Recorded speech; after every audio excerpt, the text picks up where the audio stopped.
and the heartthrob. Is Romina here? Who's that guy? He's yours. It's such a powerful film, and I believe that it's sort of one of the big things is about the sins of the father affecting the son. And as a father, did you think about that a lot? Yeah, I mean, though, you know, the reason I started writing this film back in 2007 was kind of based around all of my fears and vulnerabilities about becoming a father again. You know, my wife was pregnant with our second son, and I was thinking about legacy. I was thinking about everything I was going to pass on to him. And I was thinking about everything that was passed on to me, and I was just wanting him to be born into the world without my sin, without my wrongdoing, without, you know, any of my... I didn't want to soil him, you know? And there's a great moment in the movie where Ryan picks up this baby for the first time, and he's covered in tattoos, and he doesn't feel worthy, you know, to hold the baby. And that's a moment that I was really, you know, that felt really close to me, you know, as a father and as a filmmaker. I wanted to make a film that was about that passing on, you know, about being a father. I was also, you know, reading a lot of Jack London books when I first started writing this movie. And I was thinking a lot about ancestry, you know, and I started thinking about my, you know, the ancestors and kind of the brutality in which they had to live their lives, you know, in order to survive. I mean, true brutality. And here I am, a domesticated man, eating with a knife and a fork and saying please and thank you. But I still feel that animal inside of me, you know what I mean? And that's what this movie was about. It was about that animal, you know. Do you feel like this helped keep that in check? Like, do you feel satisfied now, or do you still worry about that? Look, I always, I made Blue Valentine as a response to my parents' divorce and as a way for me as a young man to have a relationship or a marriage that would try to stand the test of time. Kind of a cautionary tale for myself. It doesn't mean that, like, it's easy now, you know what I mean? I work hard with my wife every day. I fight with my wife every day, and I fight with her because it's worth it. Do you know what I mean? Because we're fighting for it together.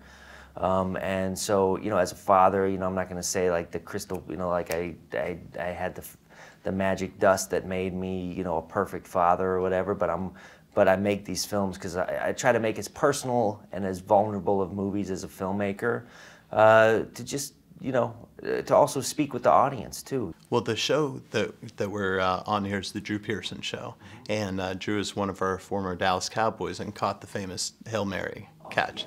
And the thing about that is we started asking people what their Hail Mary moments were, where it just didn't look like a good idea and you just had to go for it, whether you're catching or passing, whatever it was. Do you feel like there's a good Hail Mary moment in your life where you just had to go for it and it worked out for you? I mean, my whole life has been that, you know. I mean, trying to, you know, make films. This is my dream since I was 6 years old, you know. And although it doesn't really feel like,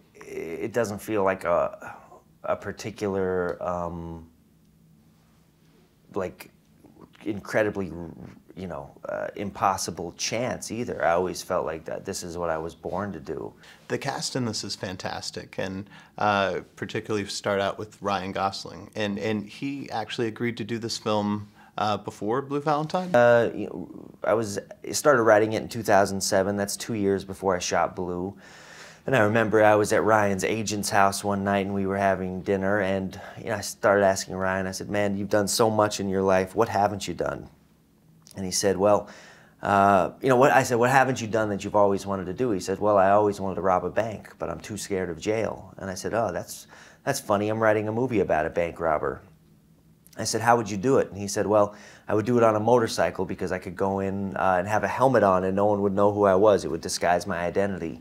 And then motorcycles are fast, so I could, you know, ride away, and, you know, they're very agile. I could get out at tight spaces. And he said, then I would have a U-Haul truck parked about 4 blocks away, and I'd drive the motorcycle back into the back of the truck and then drive away in the truck because the cops would be looking for a motorcycle, not a truck.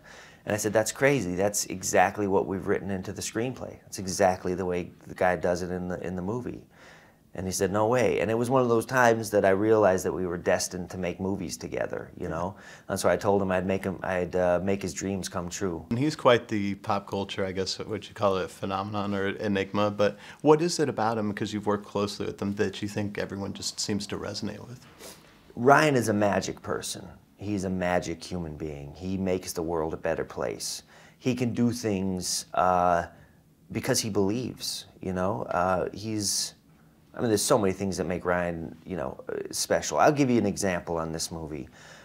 There was a lot of stunts that he had to do in this movie because of the way I wanted to shoot the film. I wanted to shoot it in a lot of long takes, especially the stunt sequences. If anything that Blue Valentine was noted for, it was for its frank take on sexuality. For this, I wanted the movie to still be authentic and honest. And there was, you know, motorcycle chase scenes in this movie, so I had to shoot them in a way that was real, which meant that we had to really do them. My reference point for the chase scenes in this movie, it was not other movies, it was America's Wildest Police Chases and Cops, you know? And the only way to do that is to go fast. And that means that a lot of the time I needed Ryan to be on that motorcycle. So there was one take in particular where he had to rob a bank, get out, get on his motorcycle, try to start it up. It doesn't go. He has to go out into traffic, be pursued by a police officer, and blow through an intersection and miss 36 cars.